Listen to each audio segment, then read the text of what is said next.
what is the hardest entity to deal with when you're dealing with an estate.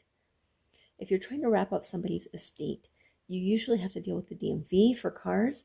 You have to deal with banks, real estate, and there may be some other institution like insurance companies and things like that.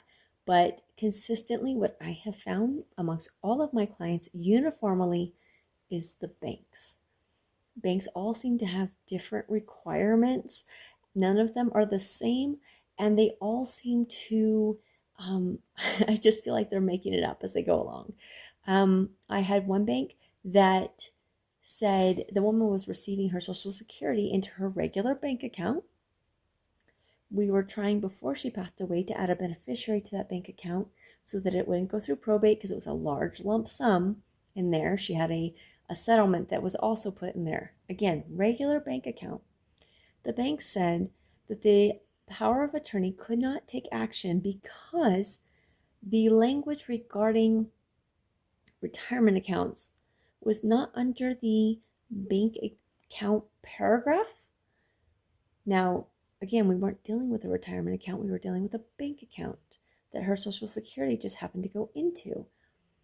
But they wanted this retirement language under the bank account paragraph. Now, who is they? It was some box checker in another state. It wasn't an attorney, and it wasn't a California attorney. It wasn't even a Californian.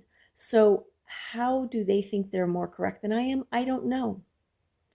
But just to prove a point, I took that little paragraph about retirement and I not only put it under the bank account paragraph, I also put it under the car paragraph and the stocks and bonds paragraph and every single other paragraph of any other financial type of thing that this power of attorney could do. And you know what? The thing made no sense, but the bank accepted it. So, banks are the worst. They're worse than the DMV, if you can believe it. That's why before somebody passes away, it's best to try to tidy everything up so that it's smoother and easier on those who come after when we can no longer access the person who created these accounts. If we can consolidate, narrow things down, let's do it. One, while you're coherent, but two, if we have to, through the power of attorney after you're incoherent, but before you pass away, so that again, by the time the person passes away, everything's as smooth as possible.